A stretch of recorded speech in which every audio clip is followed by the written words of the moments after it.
Welcome to Front Row Files, where we decode the MedTech career playbook, one file at a time. I am your host, Jennifer Thompson. Thank you so much for joining.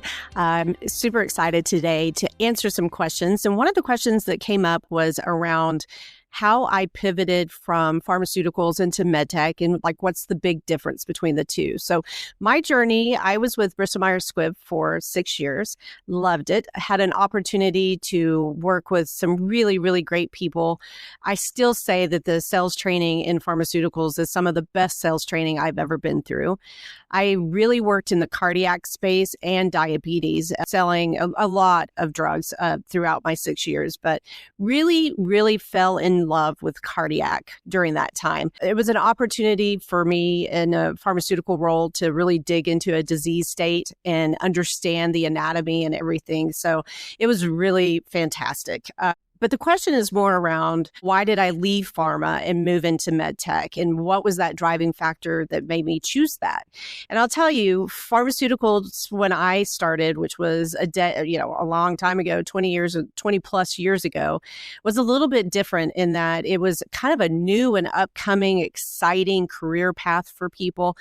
I graduated with a degree in public relations and worked in TV and then nonprofit. And this was my first real sales job outside of doing jobs in college and high school. But yeah, it was an opportunity to use my public relations degree and kind of expand things for myself outside of the normal PR degree career path. So I went into pharmaceutical sales with Bristol Myers Squibb. And the thing that happened back then is that to get into pharmaceuticals, you had to at least have some kind of sales role before, which I had to really dig through my resume to find stuff that qualified for that. They also required a high GPA, which anyone that knows me knows that I did not have a high GPA. And it was a fight to get into pharmaceuticals. But once I got there, I truly loved it. But over the 6 years, things really changed. The FDA got really involved in what we were allowed to talk about and speak to. We could no longer just pull out a journal article and dive into it like we used to, which is what I really enjoyed doing. And we had to really abide by a lot of rules around we could only sell off of our package insert.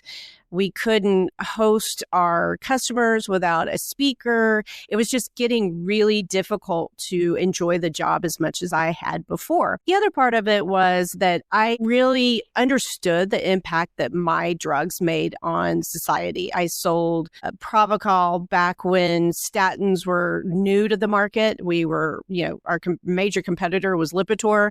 This is a long time ago. I also had Plavix, which was a life-saving drug for people that were at risk for stroke, that while I knew my drugs were out there doing good things for the world and I knew I was making an impact on the world, I never got to see the patients who were impacted. And that was the part that was really missing from my career, is I really wanted to see what I was doing and the impact it was making. And that's what made medtech so attractive to me, because there's this opportunity in the medtech space, depending on what role you take and what company you work for, where you are truly engaging with the patient. So I used the experience that I had in pharmaceuticals, and which was a lot around building relationships with the physicians, getting to know them well, understanding referral patterns, who they relied on from the internal medicine side to keep the patients coming to them.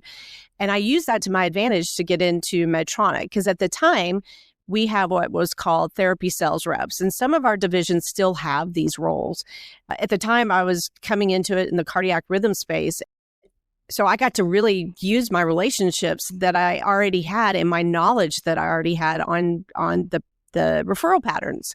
So that's what brought me over to medtech, is that it's that piece of understanding the patients and how your presence is making a difference in someone's life. Now, it's not for the weary-hearted people. I mean, you see a lot of things that are upsetting and devastating, and you get really attached to some patients that, don't make it later or whatever it is. I wouldn't take it back for the world. So I think that when you're sitting in the pharmaceutical space, like I said, I still think the pharmaceutical sales role is one of the best sales training roles I've ever seen and experienced. And I really enjoy hiring people from pharmaceutical sales.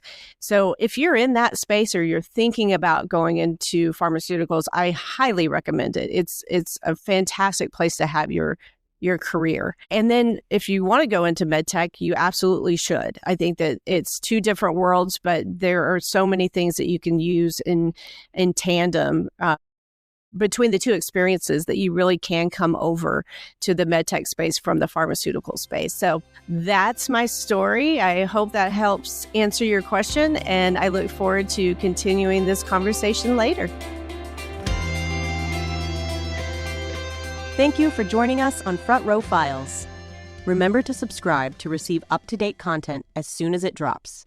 And remember, if you want to be seen, sit on the front row.